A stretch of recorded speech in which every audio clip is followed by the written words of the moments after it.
Works. Looks like we got a horn. All right, what's up? Welcome back. Dave here. Stands everything in the garage because where else would we be at 10:30 at night on a Monday? I'm in the garage today, and we are going to continue working on stuff in the pre-column. So my drive shaft will be shown in this video. It is coming back, but we're not going to do that today. Today I hope to, or sorry, not today, this video, I hope to get my horn and mount my steering wheel, get all that sorted out so that is done. Again, I'm working on the free stuff column because the other stuff is expensive and I got to save some money. In the last video, I did my glove box, my speaker cover, and a couple of dash trim panels. I just kind of really want to keep working away on the interior, get that all sorted out before we move on to something else. And while I was knocking around in the interior, I hit the packaging for my Flaming River U-joints. So this was inside the truck, and I hit this a couple times, and I realized that there is an installation tip. It says that you need to indent the D-shaft just to make sure that this doesn't come out. Now, I have seen these pop out before. I think it's Mike from Stanceworks had one of these pop out while he was driving his Ford, and he ended up crashing, and I definitely don't want to do that because that would suck. So, to start things off, I'm going to pull that out, do the indentations we need, and then put it back in. I know it's a little bit dark here, so I don't have great lighting on this side of the garage, but everything is actually already mounted, which kind of sucks. I just take my shifter cable off the column and push the column up, and so that this can drop down and I can remove it at the bottom. Before I do that, of course, I am going to mark where everything needs to be with a marker, just to make sure that everything is good, because I don't want to take this in and out. Hopefully this is the last time this comes out.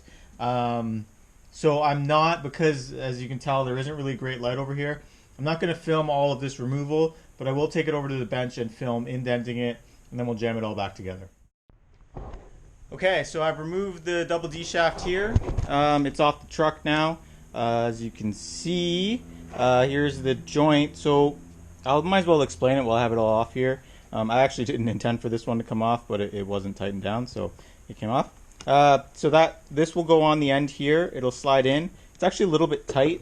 I'm not really sure why. It's a pretty snug fit. So maybe I didn't have to worry about this coming off, but you know, I want to do this indent anyway. So this jams on here to this point, and then you have these set screws like this one here. I might as well just thread this one out. You have these set screws that have a little bevel on it, and they just like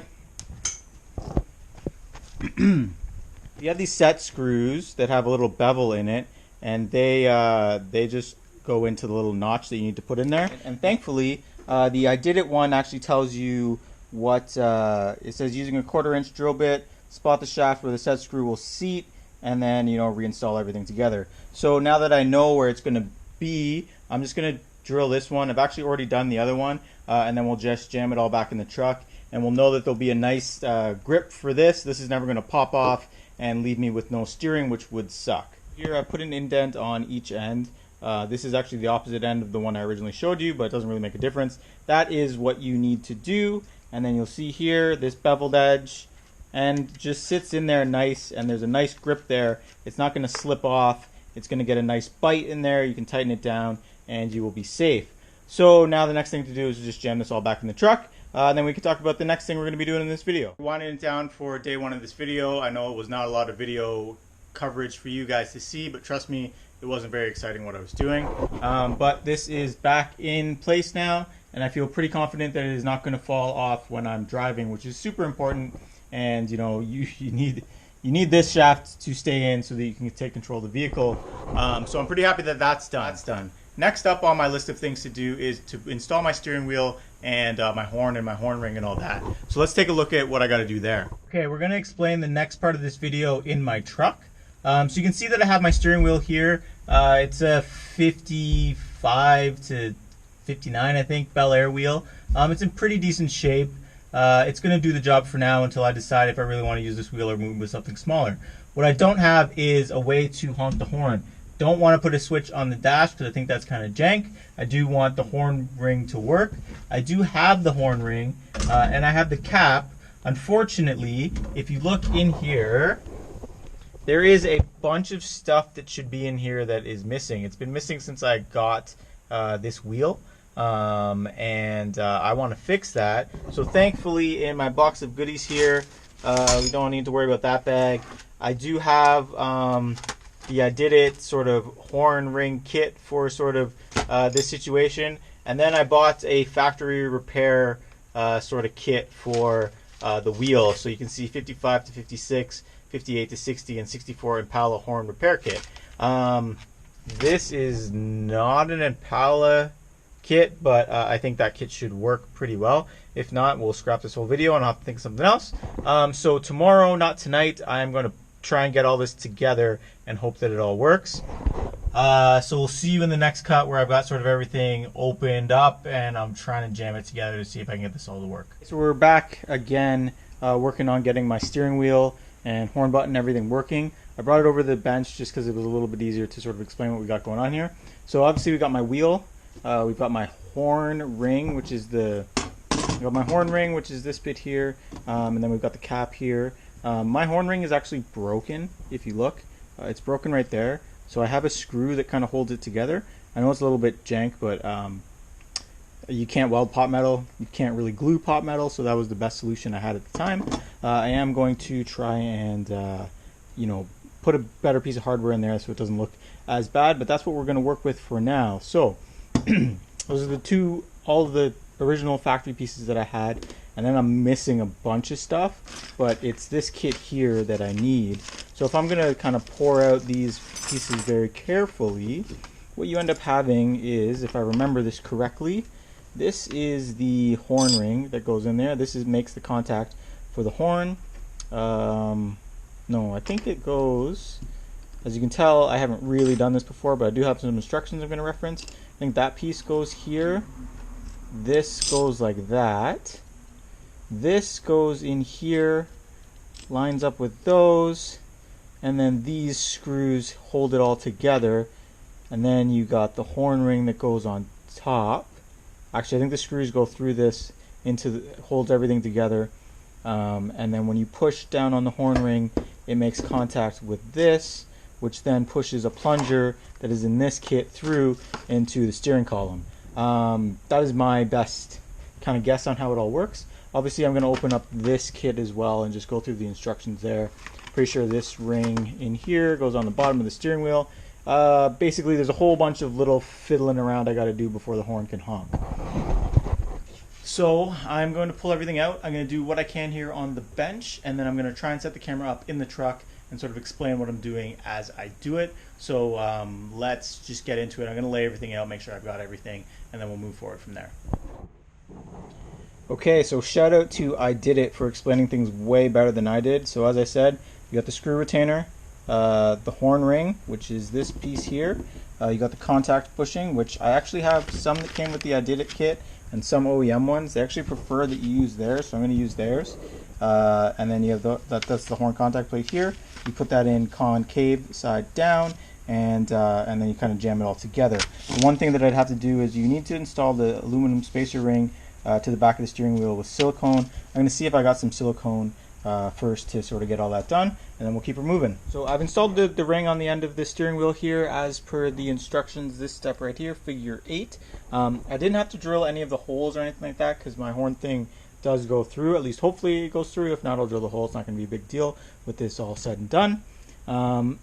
So while that dries, I also did step 6. So the ring was step 8. I've also done step 6, which is kind of sanding down this contact area here. It was full of a lot of gunk. I am going to go through and sand this a little bit more just to get it nice and clean so that everything makes contact. And then I've also done figure 7, which I will show you now in the truck. So we're in the truck here now, and what I've put in here is this little horn actuator. It's pretty simple. There's a spring underneath, a little black retainer here, and then this pin at the top. And the pin at the top. So actually now that it's come apart, we can see it. It's got that little nub in there that keeps it in. It'll all hold together once I've got everything together. I'm actually really glad I didn't lose any of this because that would kind of suck. So what I have to do is put this all back together, and then you need to trim it so that it's just enough so that the horn isn't super sensitive. So I'm going to put this back in. We're going to put the wheel in, see where it ends up, and see how much we have to trim out the end of this. Okay, so with everything mocked in the truck now, you can kind of see what's going on here. So this trim ring kind of fills the space sort of around the steering wheel, because the steering wheel is a little bit smaller. I wish it wasn't chrome, because this is raw, and I'm going to keep this raw for as long as possible, but you know, this is chrome, that's chrome. I think it'll work okay once I get everything nice and cleaned out. But what you can really see is that this horn thing is, it's quite a bit up. And I think it only needs to be like 1/8 of an inch higher. So I'm definitely going to have to trim this down. So I'm going to take a quick measurement, and then we'll bring this over to the bench where I can kind of trim it down just a little bit. And hopefully we can put this all back together and we can get a horn honk in by kind of the end of the night here. Okay, I've gone ahead and marked how much of the pin I need to take off. I'm going to be a little bit conservative because it was really hard to get an accurate mark in the steering wheel. So I'm going to cut a little bit first, put it back in, go back and forth. You can always take more off. Can't add more back on once I've done it. So let me trim this. We'll assemble it back in and see how it's looking. Okay, I've gone ahead and trimmed this so it's just 1/8 of an inch above the contact plate here. It works as expected. So my next move is going to be, I'm going to clean this up just a little bit more. And then I think we can honestly start putting things back together and see how it works. Okay, we're sat in the truck here. I've got all my parts and bits that I need to sort of get things assembled. So I'm going to talk through this. And, you know, I'm using my instructions, no shame in that. And we'll get this all sorted out. Okay, so first thing we need to do is put the horn, the contact plate in, convex side down. Line up the holes. And then I need my horn ring, which I left on the table. I'll be right back.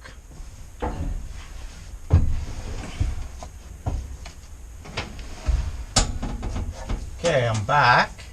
You can see here where my horn ring is broken and the cap actually holds it all together with something that I just drilled and tapped there. It's not the best solution, but it's also not the worst. So let's just continue putting things together here. So you got the contact plate. Next piece that goes on is this bushing. It's clear, so it's really easy to see on camera. Line all that up. The retainer goes next. I almost forgot that.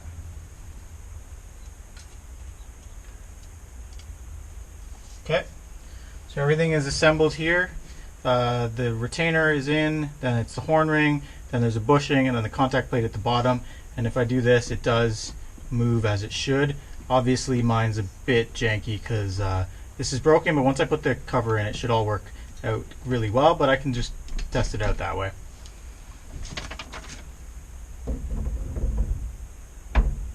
Okay, so I've got everything together in here, and I'm just going to give this a little blast and see if it works. Looks like we got a horn. I'm going to put my cover back on. Actually, I'm going to put this on first, tighten it all down, and then we'll put the cover on, and then we can call this job done. Okay, I've got everything back together now. You can see that I've got my wheel in. It's turning. I've got my horn ring in. I'm not gonna, well, who am I kidding? I'll give it a little bit of a bump. Just a little bit, because it is 11:45 right now, so I don't want to be honking this too loud. Everything is working, everything is in. This is torqued down. It feels great. I did actually have to remove this trim ring.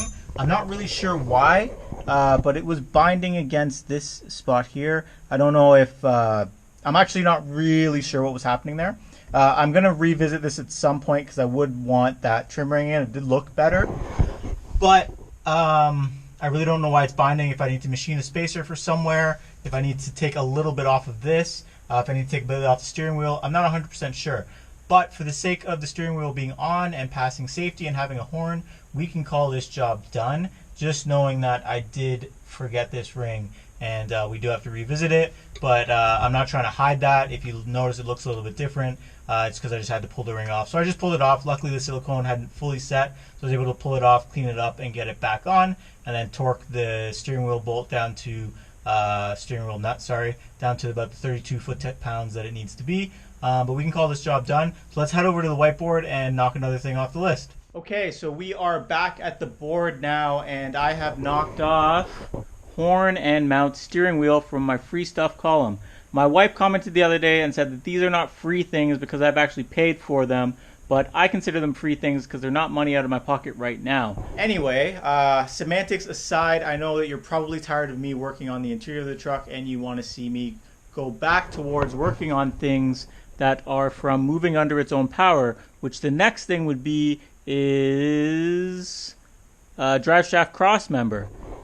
To do the drive shaft cross member, however, I need a drive shaft. What do we have there? That is a drive shaft. My two-piece drive shaft has come back now, and we are almost ready to rock on doing that. So, as I'm sure you can imagine, the next video is going to be focused around building that cross member out and just getting everything sorted out there. I do need to pick up a couple things. I do need some straps to hold that drive shaft to the diff, and I think that's actually probably about it. Then I can start mocking things up and we can figure out how we want to mount everything and get it all working. Make sure it's slid into the diff. I am going to mock everything together and then drop it out, and we have to paint it because it's raw. But I'm getting a little bit ahead of myself. That is for the next video, so stay tuned for the next video. Thanks again for watching this video. Once again, give me a like, share, subscribe. It's been really awesome to see the views going up incrementally as I keep working away on the truck. So we'll catch you hopefully next week where we're working on a drive shaft cross member. Thanks again.